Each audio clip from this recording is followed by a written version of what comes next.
Hi, everyone. I'm Ashleigh Banfield. This is Drop Dead Serious. Thank you so much for being here, and thank you for subscribing. And if you haven't already subscribed, boink, it's right there, the little thing. Just, click it. Really appreciate you doing that. It does me a real solid. Thanks to everybody who has already. Thank you so much to the members who've joined. Lots of content coming up for you guys, special content just for members. If you want to join, there's a join button down there too. So today is another milestone. It is day 60.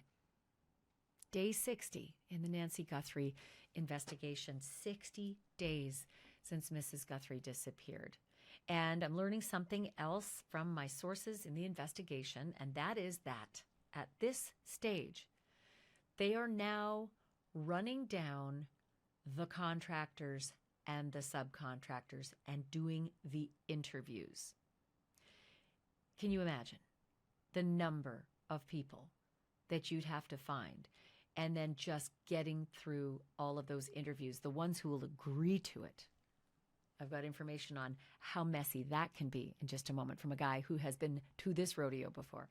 And also, when my sources told me about running down the contractors and subcontractors and doing the interviews, the quote was, "It's a mess.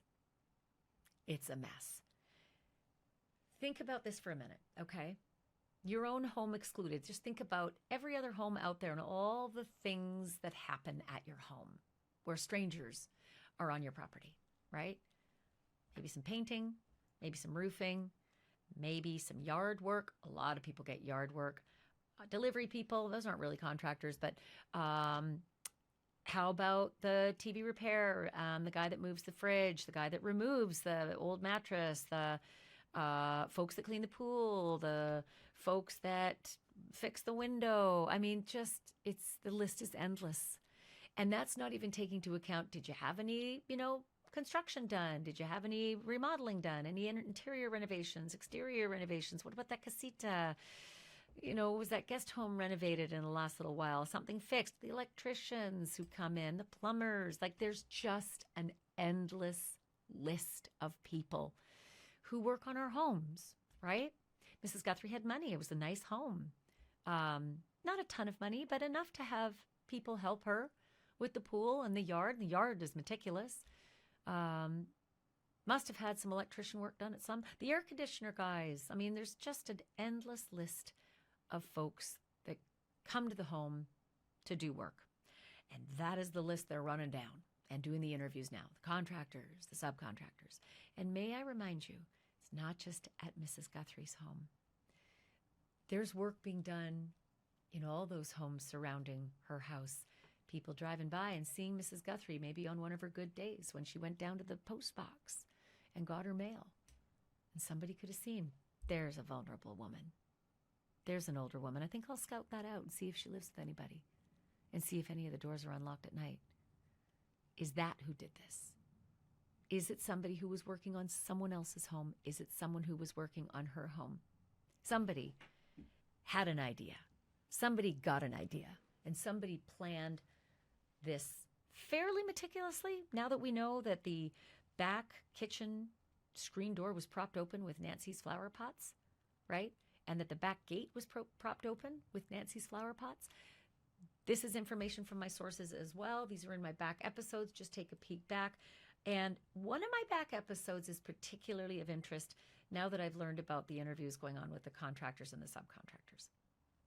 Because an episode that I did about a woman named Nancy Woodrum involved contractors and subcontractors, and a painter in particular. And if you haven't seen the episode, I highly recommend. We're going to link it down below. Listen to it because Nancy Woodrum and Nancy Guthrie's cases are so incredibly similar, right? Just so many similarities. Woodrum's case was solved, and it turned out that they had to interview a lot of people, a lot of contractors and subcontractors, and the painter. The painter is the guy that eventually really tweaked their interest. I won't give it all away to you right now, but the co-lead detective on that case, a man named Detective Clint Cole, I interviewed him before, and I was so fascinated by his process that I thought, wow, now that I know that the Pima County Sheriff's Department and the FBI, the joint task force between those two entities, is running down the contractors and subcontractors and doing the interviews, I got to call Clint, because that's what he did. He interviewed all those contractors and subcontractors. And before he interviewed them, guess what? He had to find them. So now I want you to imagine for a moment how difficult it is to find them. You're about to learn how difficult it is given the standard modus operandi of general contractors and what kind of actual files they keep on the day laborers that they pick up, the transient workers who come in and leave. Sometimes you don't even know their names. They've come in and they've worked for this contractor, this general contractor, and no one ever knew who they were. Maybe they knew a first name. Maybe it was a fake name. Maybe they didn't even know the first name.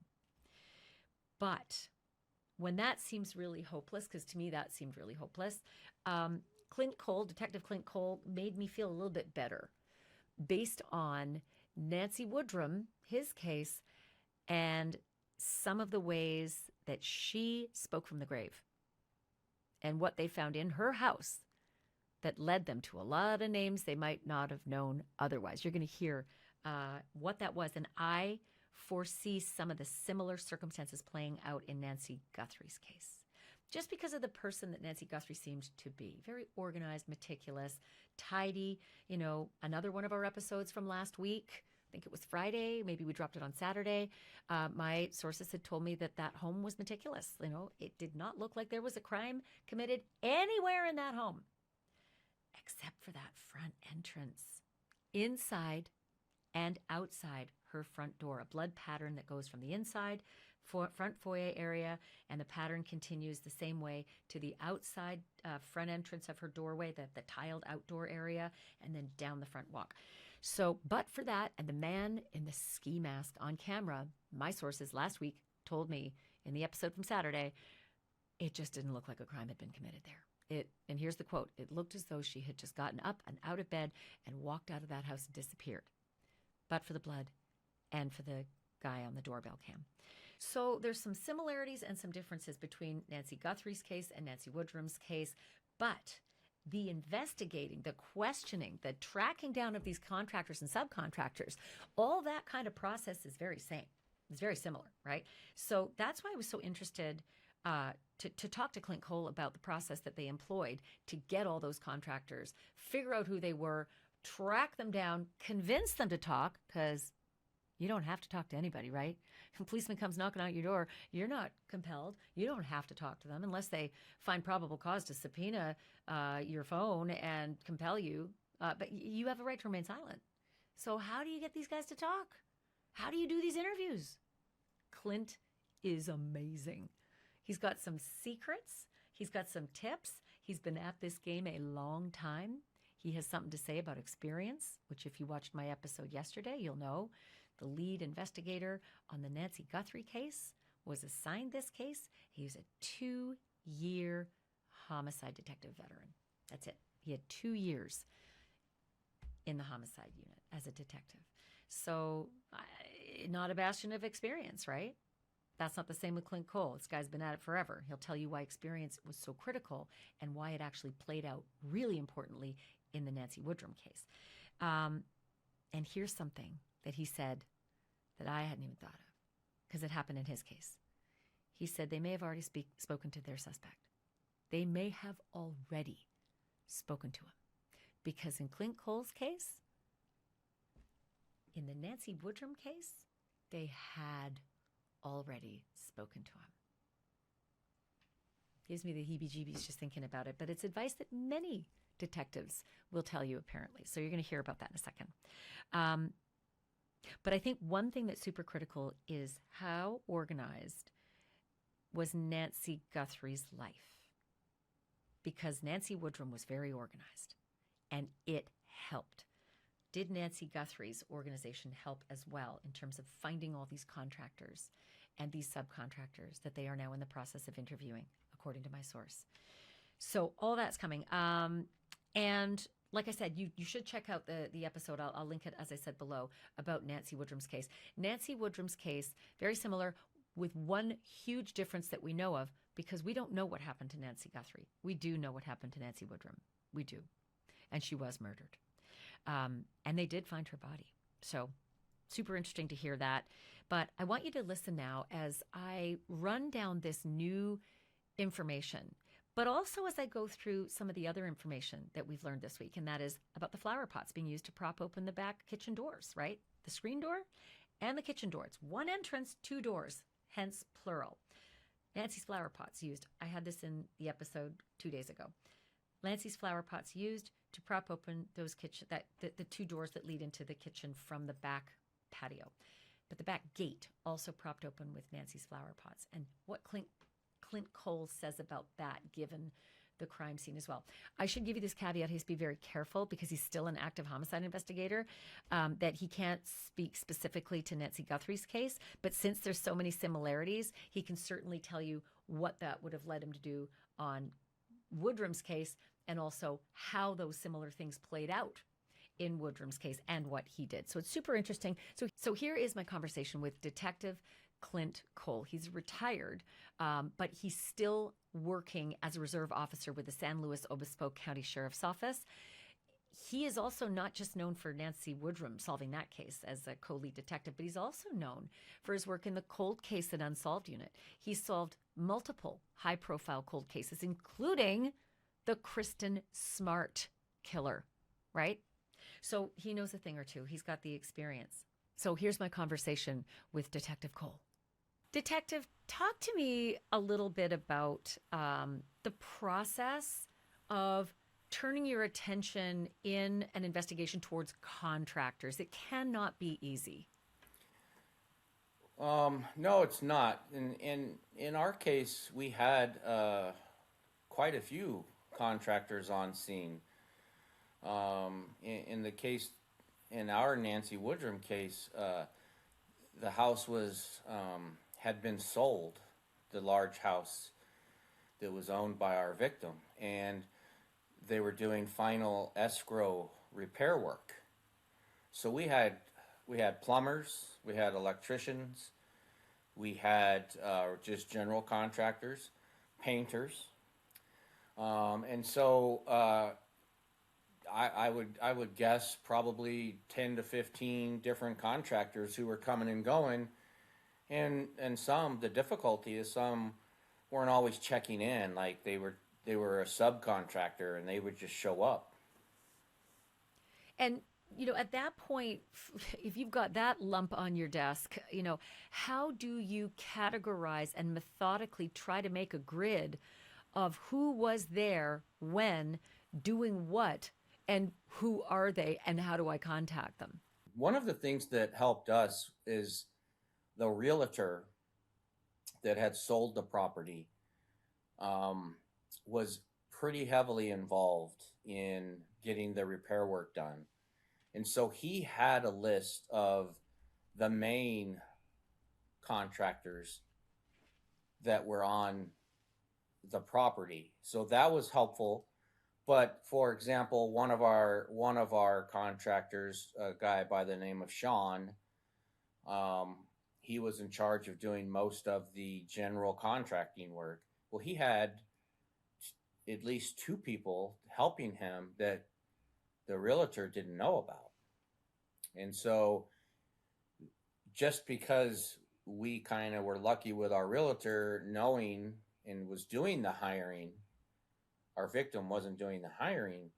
The construction world's, they could pick up some guy in the parking lot at Home Depot to come help them, who's just waiting for a job. And so that makes it difficult sometimes to track down exactly who's on your property. Yeah, lucky for you, you had that bonus of having the realtor who was knowledgeable. But Nancy Woodrum also had kids, and I think it was her daughter who was more helpful than her son. But was her daughter also able to provide some intelligence on who had been at the house and done what, even outside of construction work? She was. Nancy Woodrum's daughter was helpful. She was very close with Nancy. She was at the house pretty much every day. So she knew some of the people that were on scene. She knew there was a conflict between this contractor by the name of Sean and Nancy Woodrum, a pretty serious one, where they angry texts, angry conversations right there on the property in front of other people. So she did point us in the direction of who this Sean guy was, and we got the name of the painting company from the realtor, but the contractor had a couple guys working for him that nobody really knew about. I mean, And we didn't. like you said, the day laborer part is so troubling when you think of the number of day laborers who could jump onto a crew and show up at a house one day and then not be a part of that crew again. It's almost like, you know, just people scattering in every other direction, and you somehow have to find them. Were you able to find pretty much everybody that you could at least get an idea about, and then realize that there probably were many that you would never know about? We feel pretty comfortable that we were able to identify everybody that was on our property involving our crime. There was one guy, his first name was Patrick. He worked for Sean, and nobody knew about him but Sean. And Sean didn't tell us right off the bat about this guy. So we didn't discover this Patrick guy probably for 2 or 3 weeks into the investigation. You know, he was obviously not involved and eventually cleared. But here's a guy that was on the property that really nobody but Sean knew about. Family didn't know, the realtor didn't know. And, and so you think, well, my gosh, how many other people have been on this property that we're not aware of? You know, when you go to some Home Depots, Lowe's, whatever, there's guys waiting out in the parking lot. So a contractor goes, picks up his supplies, and he needs a hand for the day. He could just pick anybody. He doesn't know their history. Doesn't even know their name sometimes, right? Right. Yeah, he's meeting them for the first time. The guy could give him any name he wants. Yeah, yeah. I'm going to get to that in a minute because, in the Nancy Guthrie case, she's really close to the border. And it's no secret that people are pouring over the border all the time, and they need money right away when they arrive, especially if they're here illegally. That's an easy way to get, day labor jobs and be under the radar, and really under the radar. Nobody would even know who you are or how to track you. I'll get to that in a bit. But the fact that you said that Nancy Woodrum's daughter was very involved in her life and was there every day, that's very similar to Nancy Guthrie. Her daughter lives just 4 miles away, involved in her life, according to Savannah Guthrie, her other daughter. And so it would seem to me that that's a wealth of resource in terms of finding out habits, friends, recent battles, fights, like you said, disagreements. Was that sort of a good starting point then to find out just all about Nancy Woodrum's last days, weeks, months, years? Yes. Her daughter was extremely helpful in telling us not only who was on the property during this escrow process, but any other friends that Nancy Woodrum had that were coming and going, neighbors. And so we relied heavily on her daughter to give us information, and it was nice to have her cooperation because, as you mentioned, in our case, the son was not cooperative at all. He refused to he gave us one interview and then refused to talk to us. So I was astounded by that. In fact, I need to remind the viewers that we're linking that episode that you and I did down below here. So anybody wanting to see just how bizarre this son behaved, and he was a suspect because of his strange behavior, they can watch that.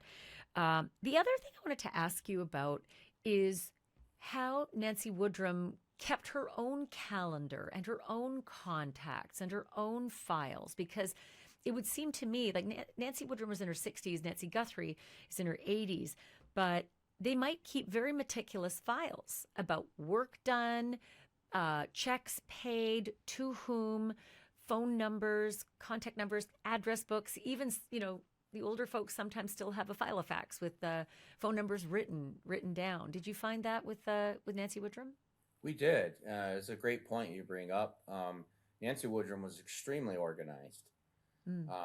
As soon as we walked into her front door, to the right was a filing, not a cabinet, but like a filing folder type thing, a large one, like a kind of like a milk crate style file folder that was up on top, and it had everything: the escrow paperwork, all of her pertinent information.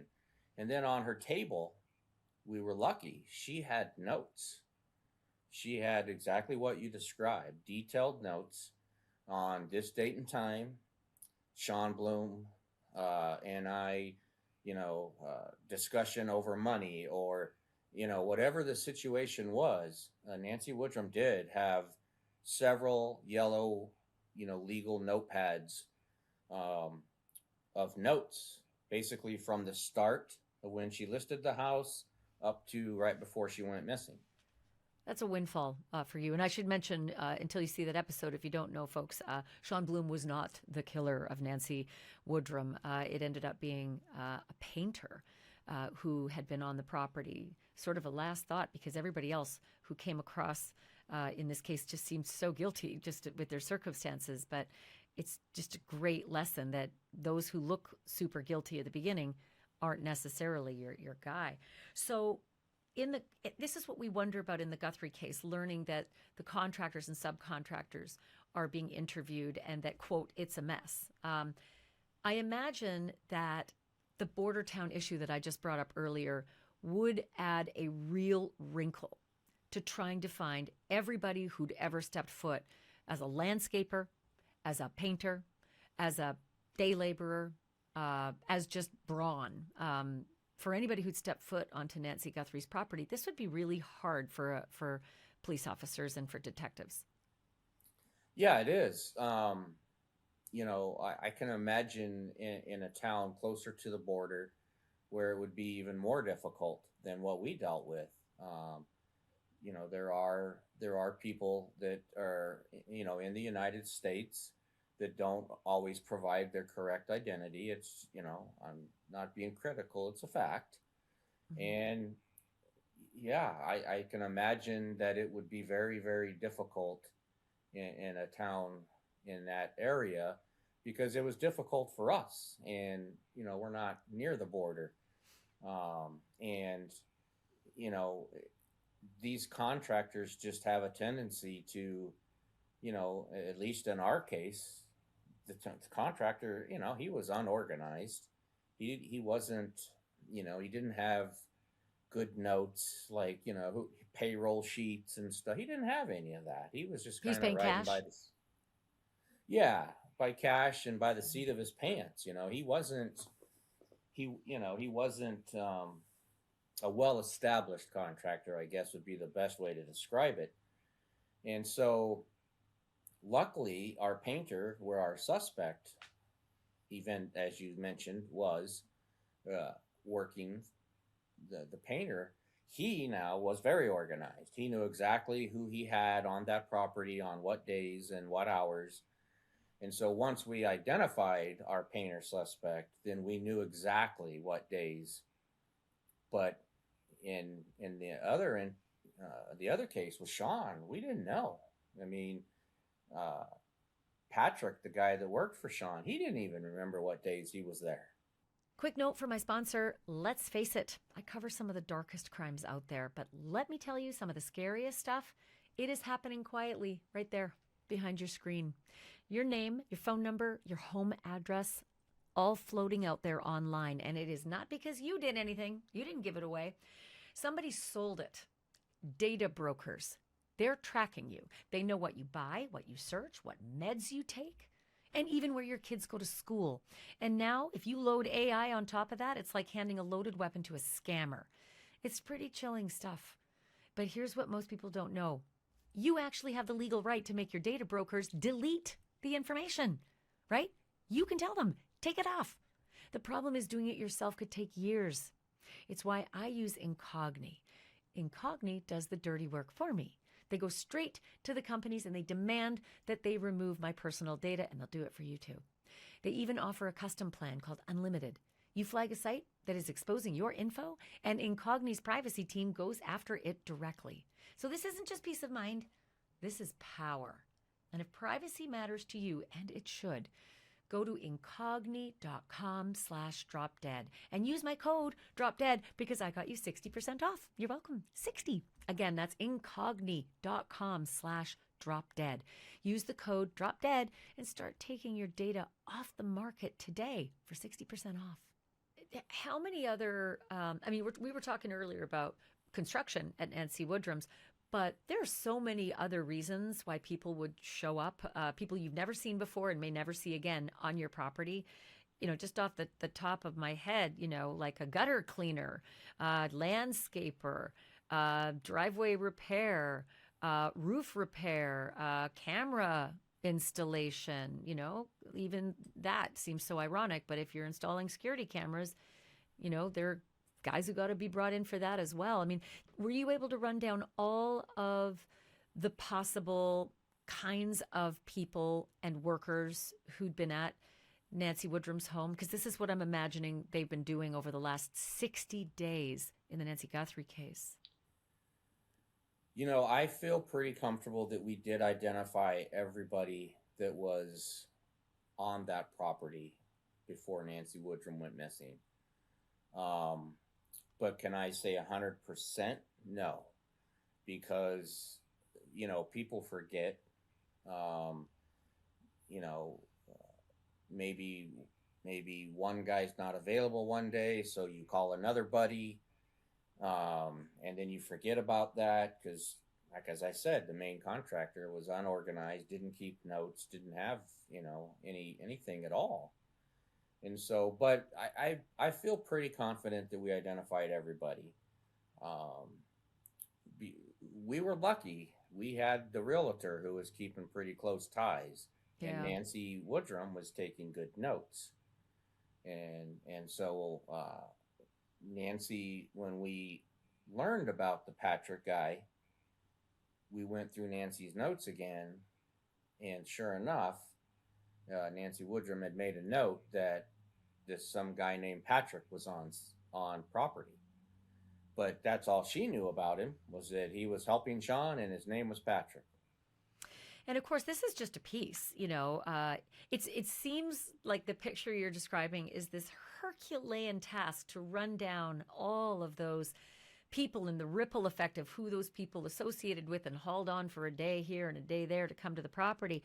And that's only one piece of the investigation, because that's not even the part of the investigation that could be just some random person, someone who'd identified Nancy Guthrie in a different way, maybe neighbors who have construction work going or landscaping. So how do you break out from the big project that is those associated with Nancy Woodrum's property / Nancy Guthrie's property and get into all the other surrounding properties and the day laborers and the contractors and the workers and the landscapers, et cetera, who are in the neighborhood?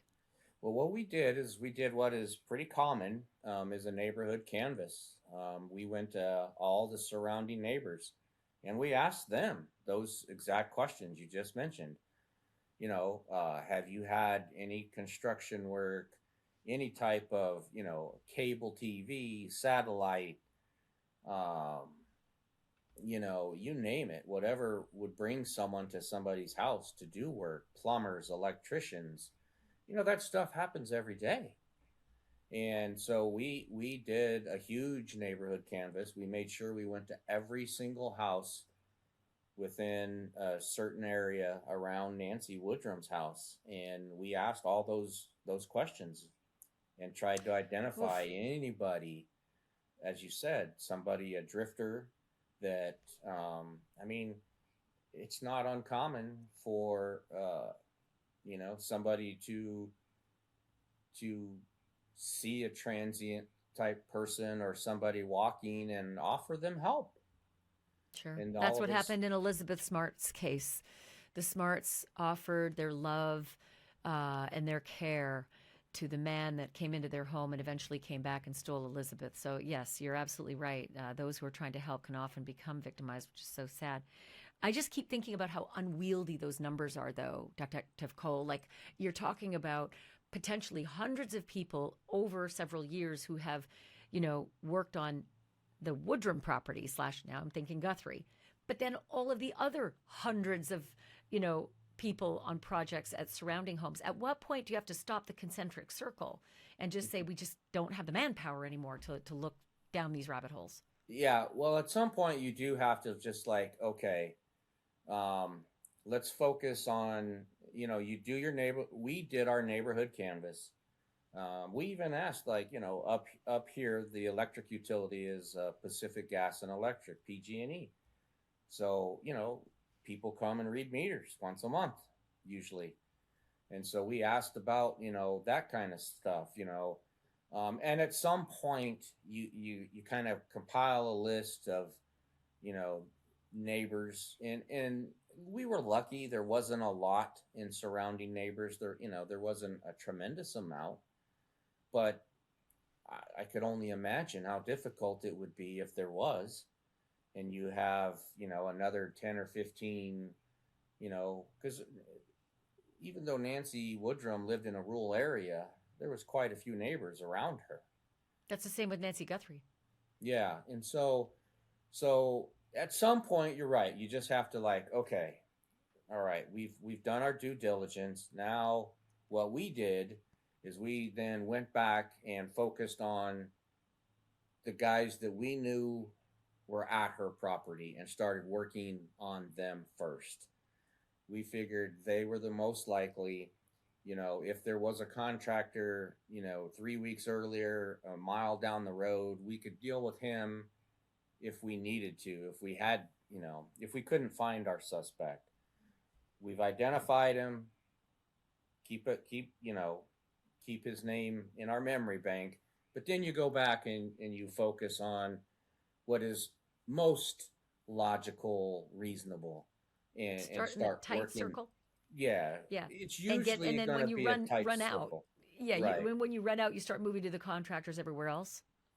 Yeah, and then we came back, and usually it's going to be a tight circle. For example, in our case, the painter who was our suspect, I had talked to him in July, and we didn't identify him as the suspect until November. So another thing that's extremely common in these cases, um, and I learned this, and when I went to the LA Sheriff's Homicide School, who are some of the best homicide investigators in the world. I mean, they get sometimes two or three a day. Um, that a lot of times you have or will talk to your suspect early on before you know he's a suspect. And that's what happened here. Is I called Carlo, our suspect, the painter, to ask questions about the other contractor.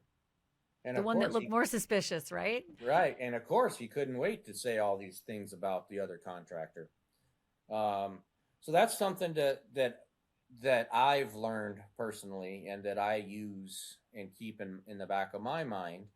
And it was a valuable lesson to us in the Nancy Woodrum case. I wish I would have done that first interview with our painter in person, because I don't think he would have been able to control himself, and I would have seen something based on what we later learned.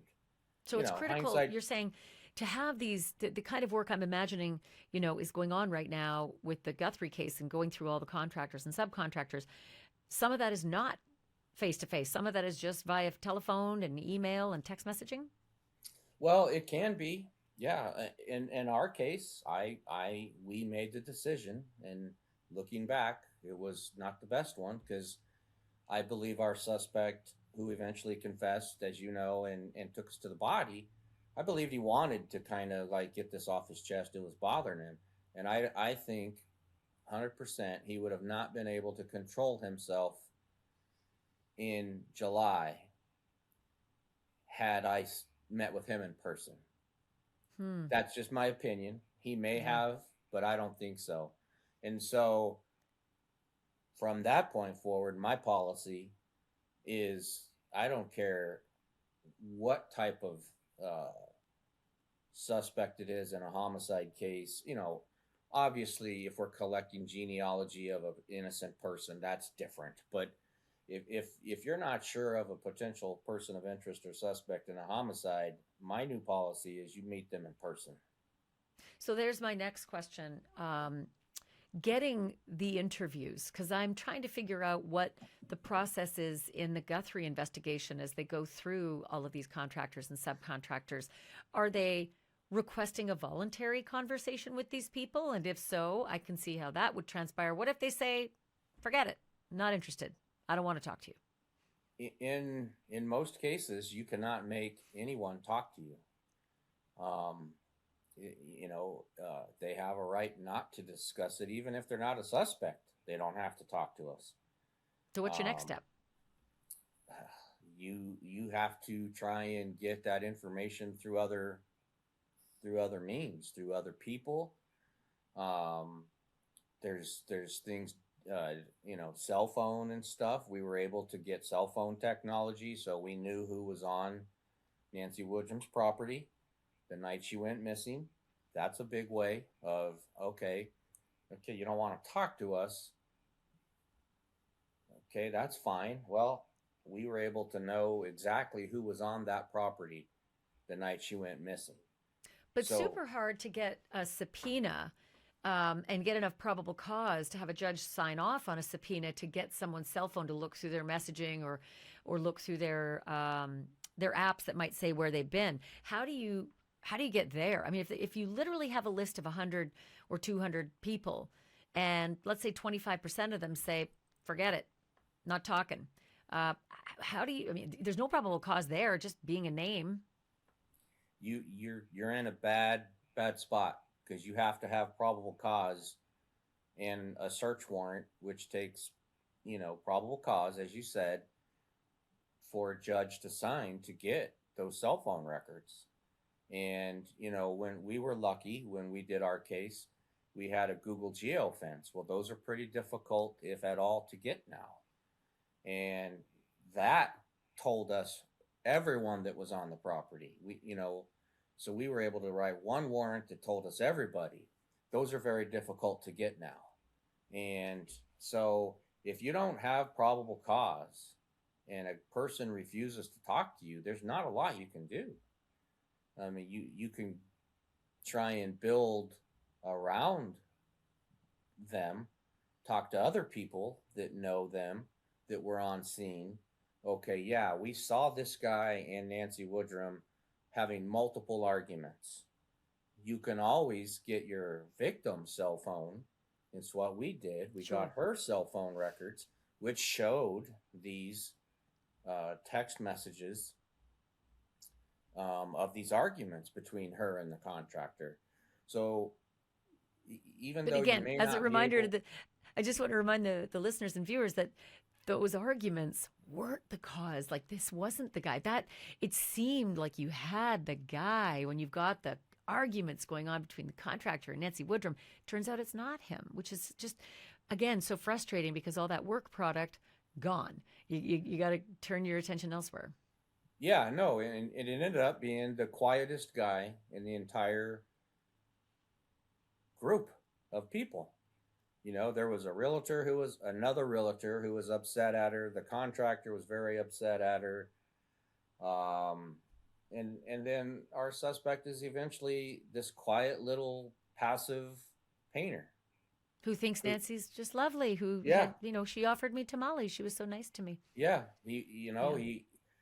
he never said anything. He was quiet. Never had any incidents. His boss loved him. When we go talk to the boss, the head painter, the guy that owned the company, hey, tell us about your two painters that were on scene. Oh, they're the greatest guys in the world. They'd never do something like this. Voila. It was one of It those was quiet guys. shocking. Just and then that tells people listening right now just how difficult this work can be. They don't jump right out at you. There's not often a nice big red flag or a spidey sense that just jumps right out at you. You could, like you said, you could interview them, and then 7 months later, oh my God, it's that guy I talked to months ago. And Right.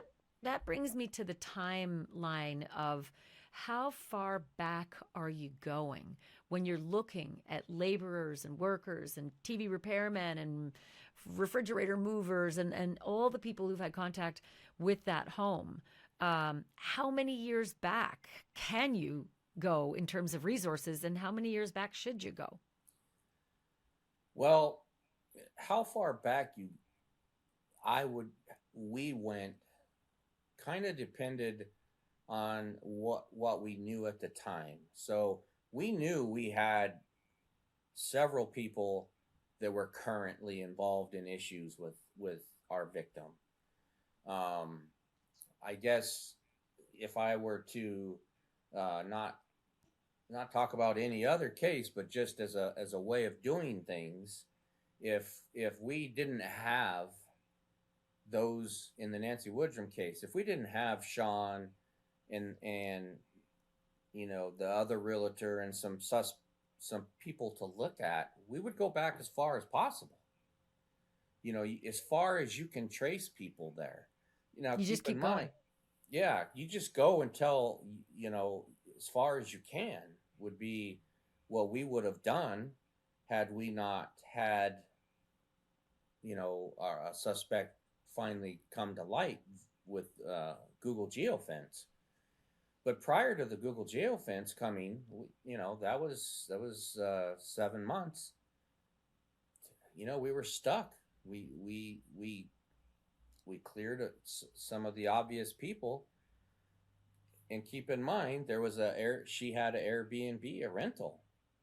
So not only were there guests there that weekend, which we dealt with, but you have to look at, in our case, we had to look at other guests that had been there recently. And luckily, Nancy kept a list of all that. Well, and so there you go. There's an additional complication for you. You were lucky in a couple of ways in that the perpetrator left his DNA behind, like rich DNA, semen, on Nancy Woodrum's bed. So you had something to check against. In Nancy Guthrie's case, it's unsure that the DNA sample that's mixed that they have from her home is even the perpetrator. They don't have, that they're admitting anyway, a rich source that is obvious. Could be something from a door handle, or it could be touch DNA, but it's a mixed sample that's giving them all sorts of problems. You also had what you mentioned was the geofence, where the Google geofence basically spotted a cell phone in Nancy's bedroom at the time she disappeared that wasn't her phone. And if you didn't have that, and if you didn't have that DNA sample, do you think you would have been able to solve the Woodrum case? I'm not going to say we wouldn't. I will say it would have been much more difficult. I believe so. When we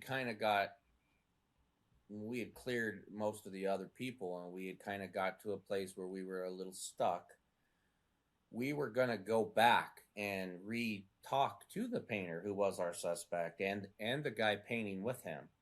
And we were going to revisit some of the other people that we knew were on property. So that was our plan prior to getting our Google results back. But no, I cannot sit here and honestly tell you that if we didn't have a Google geofence, and it was touch DNA from his handprint on a pillow is what we had. Oh, it wasn't semen. No, it was it was touch DNA, and so all right. Had we not had those two things, the main thing that identified our guy was the Google geofence. So but I should just mention the touch DNA is in blood on the pillow, so it is whoever's touch DNA that was your man, right? Yes, and it was a mixture of Nancy, our victim's blood, and so there's a way to separate that. But since it's a male and a female, we were able to do what's a Y haplotype, where you just look at the male side of the DNA, the Y side. And we were able to determine that it was our suspect, Carlo's paternal lineage. And it's like 1 in 1,100 that it could be somebody else's paternal lineage. So But that narrowed it you right knew it down. was the guy, as opposed to there was a male cleaner in here at some point, and that could be his DNA on the pillow. You knew it was in her blood. It was mixed within her blood, therefore it had to be the perpetrator. Yes, yeah, it was the handprint. The only reason we saw the handprint was because it was her blood. He had her blood on his hand. And you could only see the handprint, from looking above it. So, like, if you were looking at the pillow just laying on the bed, it was very difficult to make out a handprint. But our crime lab lady, Janine, did a great job, and we took everything back to the lab. And she always gets up on a ladder and looks at evidence like that. And from a top, you can see the handprint clear as day. But you think the perpetrator that night, when he took all the bed sheets and thought he took all the evidence away, maybe saw that throw pillow and it didn't look as though there was anything on it, so he left it? I believe so. He either was in such a haste that he didn't, just missed it, or he looked at it and figured, it's not, I will guarantee you he had no idea about touch DNA. And that has come a long, long way. And that's a great resource for law enforcement now. And that's how we confirmed, we were probably going to be able to prosecute our case with the Google geofence and at least get a good interview out of him. But that DNA was, the final thing that was like, oh, yeah, no, we definitely got our guy, Well, listen, your crime scene told you a hell of a story. Nancy Guthrie is not the same. Nancy Woodrum's bed sheets are all gone. There's this pillow with the blood print on it. But in Nancy Guthrie's case, our sources have told us the house is devoid of what would seem to be any kind of crime committed there, but for, and my sources have told me, but for blood droplets inside the front entrance of the home that lead outside the front entrance of the home and down the sidewalk. And the man who's seen on the video with the ski mask. But for those two things, the quote was, it looked like she got up out of bed, walked out of her house, and vanished. So a lot more vexing, a lot more perplexing, wouldn't you think? Oh, yes. And in the Nancy Woodrum case, the minute I walked in or looked into her bed, and it was about the same time we're getting reports 7 miles down the road that what we later learned was her bedding had blown out, thrown out. However, we later learned blown out of our suspect's vehicle. Oh, I knew right away something terrible had happened. So we had very definitive things, in my opinion, that told us Nancy Woodrum had something very terrible happen to her. It wasn't, there was blood at the side of her bed. There was blood spatter against the wall. All of her, her bedding, her clothing that was laid out that night was all 7 miles down the road with blood on it. So we had much more definitive proof that something really bad had probably happened. Yeah, what we're hearing is that there is just not that story at all. In Nancy Guthrie's bedroom, we do know from Savannah that she was taken from her bed without her shoes, in her pajamas. But from all the reporting that we've gotten, all the sourcing that we've gotten, there is no blood, there's no struggle, there's nothing in that bedroom, nor anywhere else in the house except for that front foyer where those blood drops begin, according to our source, and lead outside.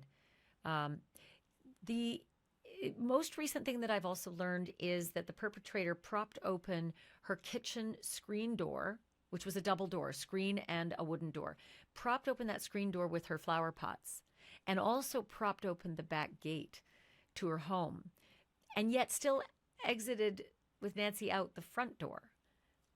As a homicide investigator, where does that take your mind if you've got a pattern like that? Well, it could mean multiple things. In our case, the suspect left the sliding glass door that Nancy Woodrum used as her main entry and exit door. He left that open when he left. So he didn't take the time to close the door. So he that told me that he was probably in a big enough rush to get Nancy out of there that he didn't think about closing the door, because that would be an alarm to some people if they were walking around outside Nancy's house, because most people who knew her knew she kept her door closed. And so that's what that told us at our scene, that he was in a rush to get out. In regards to setting things up, just as a homicide detective, it appears that there's some sort of planning there. Do you tell me to understand how you guys work? Because I have it in my mind that you've got all these, these bizarre facts in Nancy Guthrie's case, the propped open screen door to the kitchen, the propped open gate, the guy who's seen on the front doorbell cam wrecking it, and the blood droplets that lead out the front. Do detectives then get into like a war room and start gaming out the possibilities, all the different scenarios that might have happened, and then each one kind of takes one and tries to go down that road? Or how does it work? Oh, absolutely. I mean, we have in our case, we held the crime scene Saturday into Sunday morning. We released it Sunday afternoon. We went directly to our headquarters and had a meeting. And everybody compared notes. Everybody, the people that spoke to the wedding party, us two lead investigators. Okay, what did the wedding party say? So yes, definitely. I think that's something that homicide detectives do, and if not, should do, is you sit around and part of these cases is you talk about theories. Why is this way? Why were the sheets in our case out on the road? Would he throw them, or would they blow out? Okay, well, if they blew out, he's probably in a truck. Okay, so you start talking about stuff like that. If the suspect had a car, how in the world could the sheets really blow out? So yeah, you discuss theories like that, and that's what we did. And we would have a meeting, not every day, because we were busy sometimes, but every couple days, we would have a meeting on it with everybody working that case, including some administrators. And we discuss theories. Okay, not only theories, well, but who do we need to talk to now? What are our next steps? How long till we get the lab back? The evidence from the lab. Absolutely, that's what we do. Well, and they've got a task force on this one. They've got the FBI in the Tucson office collected together with about between 4 and 6 Pima County homicide detectives and representatives that presumably are working on this every single day and having those meetings every single day. I'm only guessing. But I wonder, you've been at this job decades, so you come with the experience. In our last interview, you told me how Carlo threw Nancy Woodrum over his shoulder and carried her that way, because I've been fascinated by why those blood drops are so vertical in Nancy Guthrie's case. And I wondered, is it possible for one guy who's 5'9" to 5'10" to carry 150 pounds over his shoulder? And you told me, oh, and then some with regard to your guy. But this is you with experience. This is you with decades of having gone through so many different things that the aha moments are at the tip of your tongue. The lead investigator on Guthrie's case has 2 years experience in homicide, at least for the first 30 days when he was assigned to that case. Does that surprise you, knowing just how high profile the Guthrie case was, to have somebody so novice and such a rookie at the helm of it? Well, I don't know the dynamics of their agency. For example, like our agency, we're small compared to LA County sheriffs or San Diego County sheriffs, the larger agencies. So, I can tell you what happened in our case, because I was one of the more experienced detectives. The detective that was on call that day um, knew that I had experience, and not only that, but this case was in what is known as the northern part of our county, what we call North County. That detective never worked up here or lived up here. He knew that I've lived up here for 30 years, and so he asked, even though my primary assignment was cold case homicide, he asked that I be the second lead on this case with him.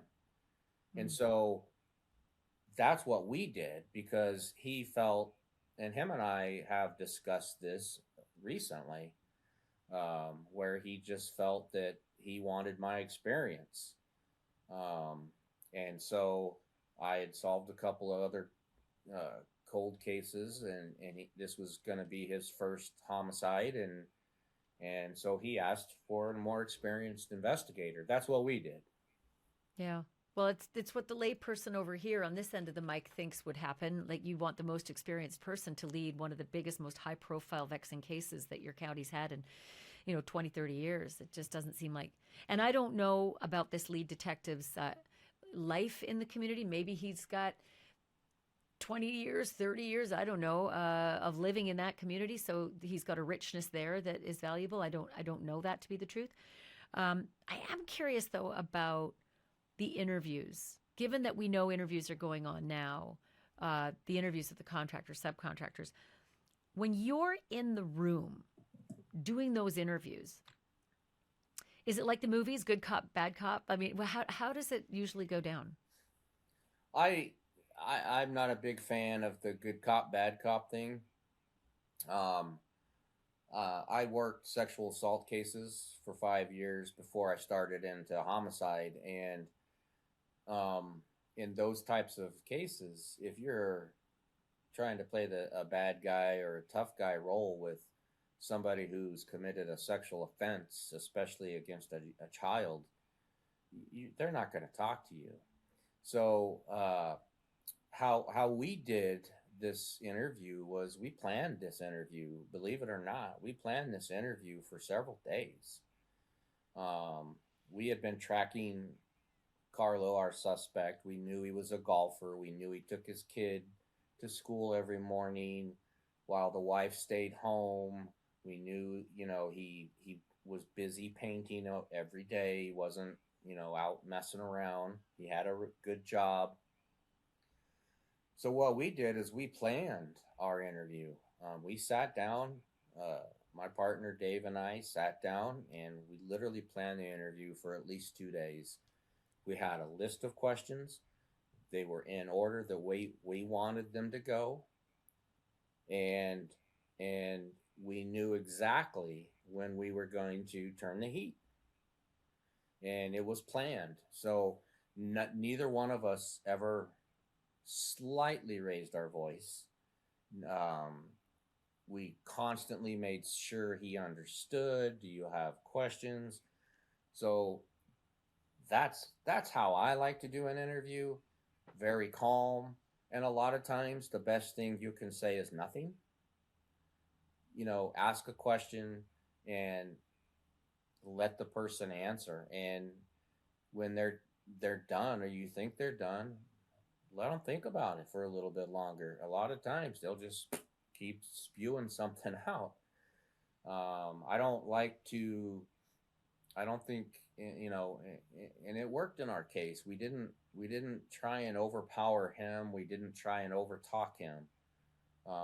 We were extremely prepared, and when we knew it was time, we hit him and told him that we knew he did it, and there was no way out. And so that's the way we did it. I think that in any interview, this, what you see on TV, the old Sipowicz stuff with NYPD Blue and all that, that doesn't work.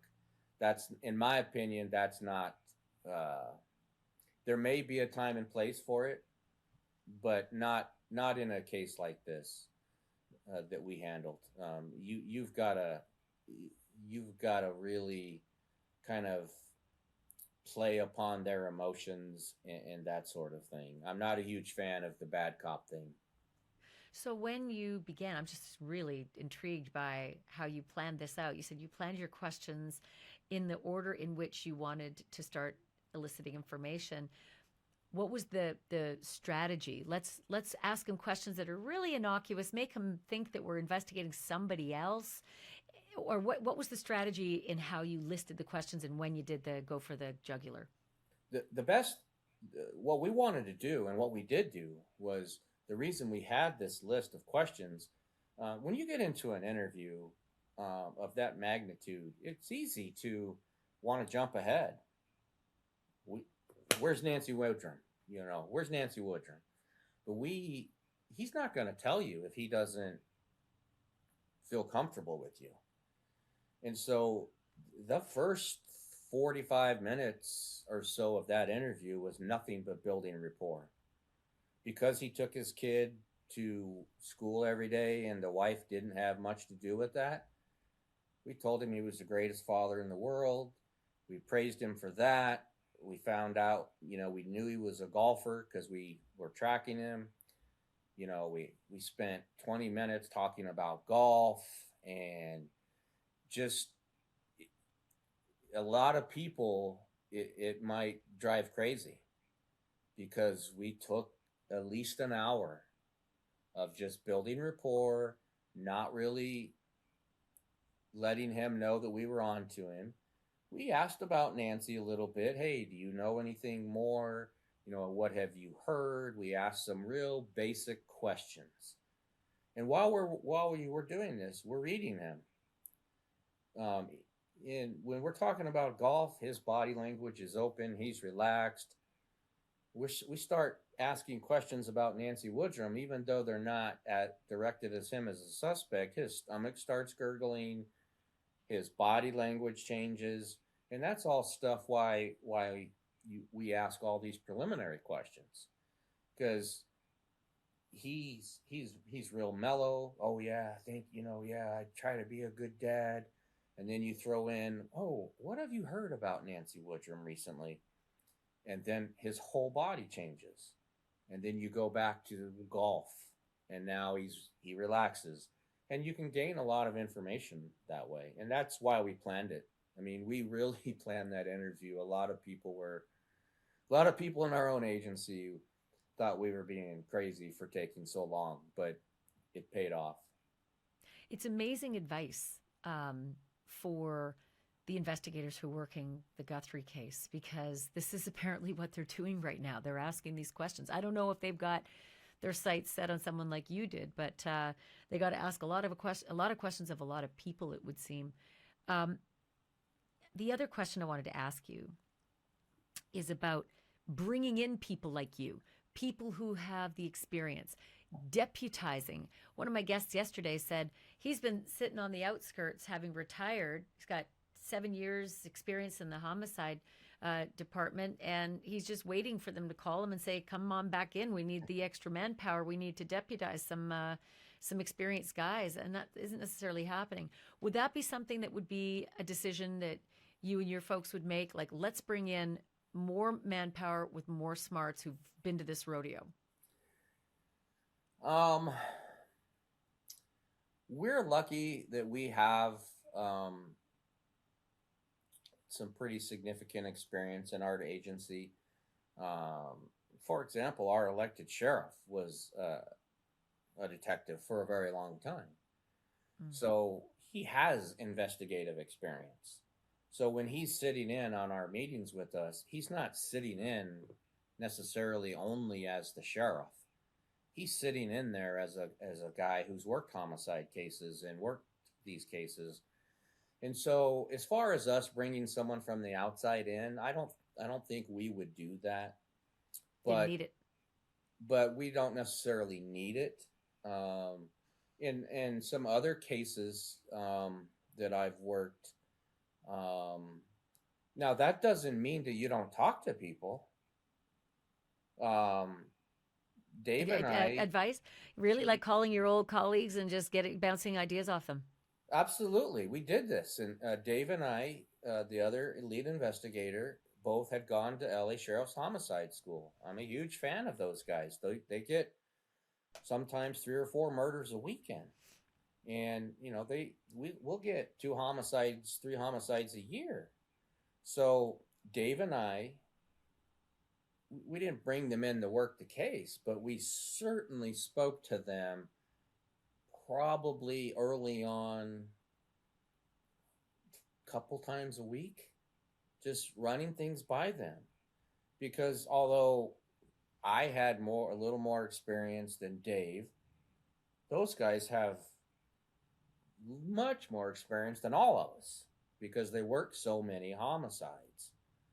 And one of my favorite buddies down there, I'll just use his first name because he'd get mad if I told his real name.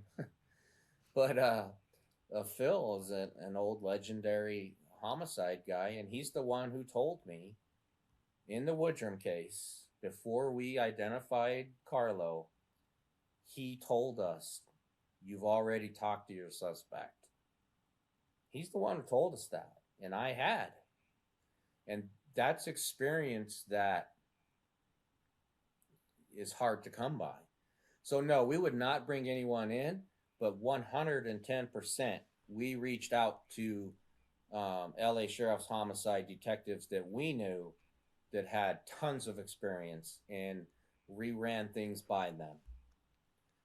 If you were able to give advice, I mean, here we are. It's April 1st. We are at day 60 in the investigation into Nancy Guthrie's disappearance. If you, with your background, your years as a detective, homicide detective, and your experience on a case that is so incredibly similar, if you had the opportunity to give advice to those who are trying to solve Nancy Guthrie's mystery, what would you tell them? Well, I'll answer that this way. It's my way of doing things, my way, my policy, to listen to anyone and everyone. Some people may not have anything to offer. Some people may be crazy. But I do it to this day on my cases that I'm still working, my unsolved homicides. I'll listen to anybody who has anything to say, a theory, anything. I'll listen to them. That doesn't mean you hire them and have them come and, run things, but I think it's super important to listen to anybody. We had a very intelligent legal clerk in our office at the time, and she had a great criminal detective mind, and she was our legal clerk. We ran things by her. What do you think? That's how I do things. Just because somebody's not a sworn detective doesn't mean they don't have a feeling that might be beneficial. And we would run things by our legal clerk Nancy all the time, and she was great. I'll tell you a story that this is why we did it and why I recommend it. We were stuck a couple of months in, and Nancy told me one day, "I think you guys should revisit the painter." Now The that's clerk said that. our legal clerk. And when I say legal clerk, I am not, you know, downplaying a legal clerk or being disrespectful to a legal But clerk's she's not a yeah, position. but she's not a homicide But investigator. she's It's just not a fascinating. homicide detective. And about 2 or 3 months in, and she would type and read all of our reports. So she knew the case as well as we did. Mhm. And she told me, you guys need to go back and look at the painters. And by golly, another 2 months later, and we were planning on it, but not soon enough, obviously, until the Google geofence came back. And when it was the painter, I was like, oh my gosh, Nancy, you were right. And her name was also Nancy. Her name was Nancy, correct. She'd be really What are mad the I odds? used her name. First name only, and there's a lot of Nancy's in this story. It's so but fascinating. So, do you think you'd also give them the same advice that Phil gave to you, and that was you may have already spoken to your suspect? I think you have. I think that's very good advice in any homicide case. Absolutely, and it doesn't. Uh, that's why we were going to go back and re-look at people. You know, the ones that, because by this time we had uh, cleared the contractors and some of these people we had cleared by DNA. So the cleared people, okay, we put them away. Now let's go back. And I think that's a very good thing to do in a homicide case is to, and when I work my cold cases, um, I have a case of two young girls where it's stuck, and we're doing genealogy, and it's still stuck. Hmm. We go back and revisit at least once a month. My partner and I, who helps me, we go back and revisit everything we've just done, everything all the time. We sent the entire case to the Sacramento DA's office, who is doing our genealogy for us, and said, take a look. Do you have any ideas? I think that is excellent practice in a homicide investigation. Absolutely. Well, your team is lucky to have you, that's for sure. And I'm lucky to be able to talk to you. I could speak to you for hours just in the Thank you. best practices and what happens inside as a fly on the wall in the room. Detective Cole, thank you so much for this. Oh, you're welcome. Thank you very much, Ashleigh.